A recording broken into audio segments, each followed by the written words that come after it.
Good morning. It's day 2. We are checking out.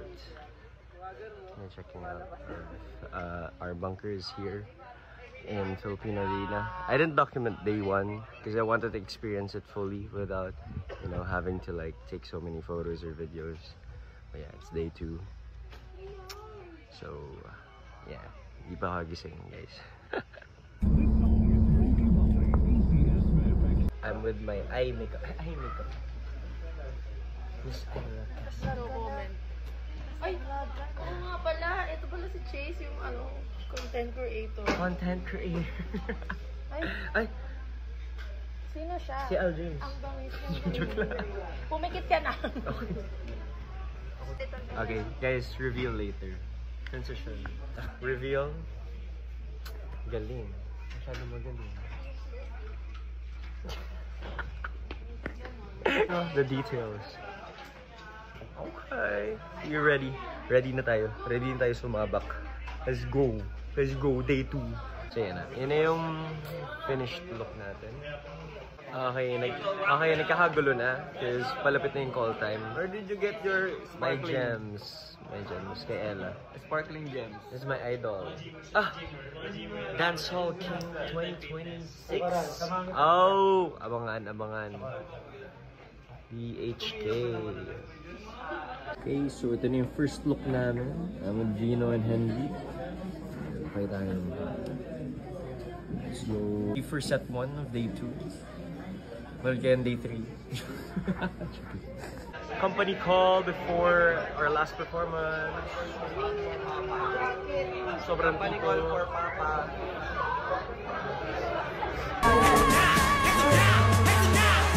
Congrats po! How was your overall experience dancing with W3 and for SB19? What's your favorite song to perform to? And I'm wishing you more success. Thank you, Angelica.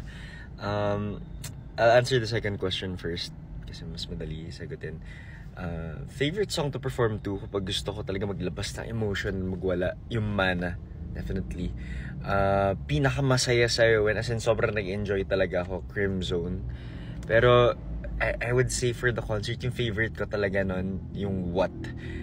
Just because of one very, very significant experience that made it worthwhile. May part kasi dun sa start, yung sa first pre-chorus. Akit ako ng bundok dun, yung dito na ako sa wakas. Kasi gagawin kami na nung time na yun, as in like yung pagtingin ko talaga from kneeling down, I was like, yung nakikita ko lang yung sea of red from the crowd. Like, kung pwede ko lang sana ma-document yung moment na yun at mapakita sa inyo kung gaano kalala yung experience na yun. As in like, grabe. As in, di ko talaga ma-explain. Kinikilibutan kami lahat ng mga nasa bundok, si Navino. As in, grabe. Imagine nyo, pagka ganun, di na bala para yung atang bandera. Grabe, as in, kinikilabutan ako ng time na yun. Like, crazy, super crazy nung feeling na yan. As in, kinikilig ako nung time na yun. Basta, yun, favorite, ultimate favorite. One of the best feelings I've ever felt as a performer on stage. No joke. Nanggigigil ako. Nawala yung mahaba akong re-record na sagot. Wala pala akong storage. I will record that again later. Sagutin ko yung other question. But I need to go to my physical therapy session right now for my knees. So, abangan nyo lang kung interested kayo. Sa lahat ng ginagawa namin, sa demand in terms of time, effort, energy, lahat, ang masasabi ko lang talaga is, ang dali-dali niya ibigay in spite of everything. And that's because of reason. Because of what they do and why they do it. Kasi, ito perspective ko to. Hindi ito yung parang sobrang pinapamukha talaga sa mukha namin everyday. Pero ako, nakukuha ko talaga is that SB19, W31Z, they don't do it for themselves. It's for the greater good of artistry, for the Philippine industry as a whole. Now, when I say that, I don't mean to throw shade at any artist in the industry, not at all. Pero kasi, you really have to admit na parang with this team, they're really doing their best to push boundaries in spite of the risks that they're taking. And that's because they're so passionate about, or the team is so passionate about, pushing ourselves beyond the boundaries of what we're so used to in the Philippines. Na parang hanggang dito na lang ba? Diba yung pinaka tinatanong nga sa album na to is, paano ba hihigitan ang sagad na? And with that question alone, diba, parang how can we better improve, or how can we improve the situation of artists in our country, diba? Na parang ang dami nating talent na pwedeng gamitin, pero nakakatakot siya i-pursue kasi it's not a practical career path, diba? Ang dami mga ganyan na questions eh. Parang hindi ka naman kikita dyan, hindi ka naman mabubuhay dyan, hindi ka bubuhayan ng artistry mo. So given that, lahat ng nakikita nyo so far, lahat ng rinerisk nila, lahat ng pinupursue nila, sa ngayon pa lang, hindi ko nga alam kung ano yung future plans pa eh.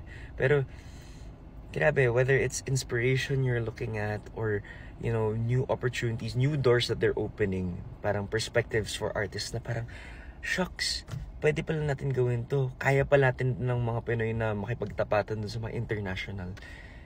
Yun pa lang alone, you know, they're really opening doors for everyone and the next generation of artists. So for me, parang without a question, ang dali na lang magpakita kasi you're part of a bigger purpose, and sobrang rewarding nun for me. You know, I've been dancing for like more than half my life, like 15 years, I don't know. Pero for the first time, pero like, ito yung isa sa mga pinaka nagiging biggest impact para sa akin as an artist kasi it involves something beyond myself. And para sa akin, like, sobrang nakakataba ng puso yun, sobrang nakaka-reward yun. Like, it's a dream of mine to be part of something this big. Diba? Legacy to eh. Diba? Parang you're helping out artists na parang hindi nila ma-experience yung in-experience namin na takot na parang you can't experience this career path kasi kailangan mo isipin na maging practical or kung paano mo bubuhayin sarili mo sa dulo. So whatever SB19, 1Z, W3 is doing, I'm just so blessed to be part of it. Kasi it's not just about us. It's about everyone.